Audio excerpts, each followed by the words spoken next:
Deputy Andrew Lewis. Thank you, sir. I greatly respect the Deputy St One's proposal here, and he's quite right in that the process we have for deliberating over any policy or proposition is often the method of scrutiny, and I work in that area in Parliament myself on PAC. So yes, I know how it works, and yes, I accept that it's an acceptable process and it's something which we should, whenever possible, do. However, we are in a slightly unusual place in terms of the world. On the 20th of this week, Donald Trump will be inaugurated into the presidential seat of power in the US. He said on numerous occasions during his election that he felt that one of the biggest threats to the US economy was low interest rates. Interest rates in the US will go up, and they may well go up quite rapidly over the next few months. Why is that relevant? That will put up the rates of bonds quicker than some of you might expect. That is what the accountant from EY was telling us at his presentation to us this week, or last week. What the Treasury Minister is trying to do is hedge against those types of threats. There's more on the way.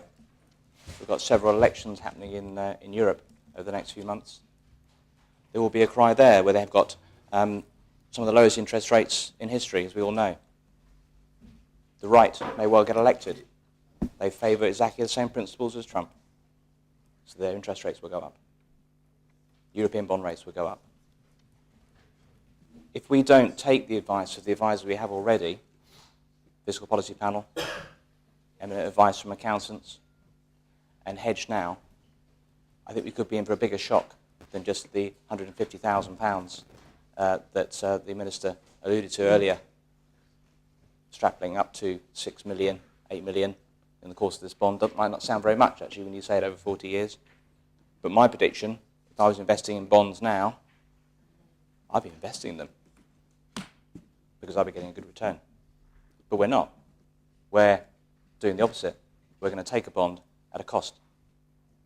If we don't lock into that now and hedge our bets, which is what the Deputy Martin was suggesting was a gamble, it's a huge gamble not to.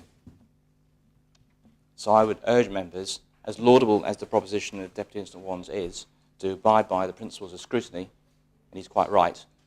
In this occasion, if you're doing business, and we have the task of doing business in this Assembly, and one of those things is making decisions like this, we need to do it, and we need to do it now.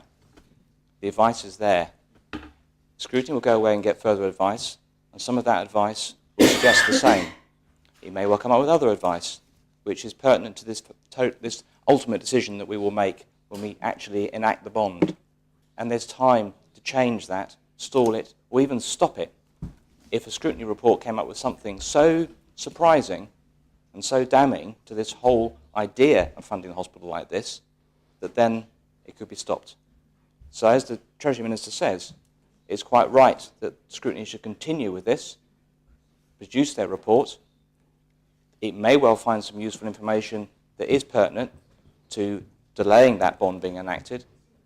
But if you don't start that negotiation process right now and lock in and hedge, my prediction is that it could cost us an awful lot more than the Treasury Minister is currently suggesting from my viewpoint of bond rates, which I have an interest in as well as maybe other investors here do. So if you want to invest at the moment for high yield, invest in bonds. The world's changing, and that's the risk that we face today. So I would support the Treasury Minister in what he's trying to achieve here, totally accept and respect what Deputy St One's is suggesting, but on this occasion, we need to make a decision in the best interest of the public whom we represent. And on this occasion, that is to get on with what the Treasury Minister is suggesting, which has received appropriate advice already. You can never have too much advice, and we can have further advice through the scrutiny process, which can run in parallel at the same time as adopting what the Treasury Minister is suggesting we do. So on the basis of that, sir, I cannot support the prospect of referencing this back at this stage. I think it would be wrong, it would be unbusinesslike, and it would be quite damaging to the public purse. Thank you, sir. Any other member wish to speak?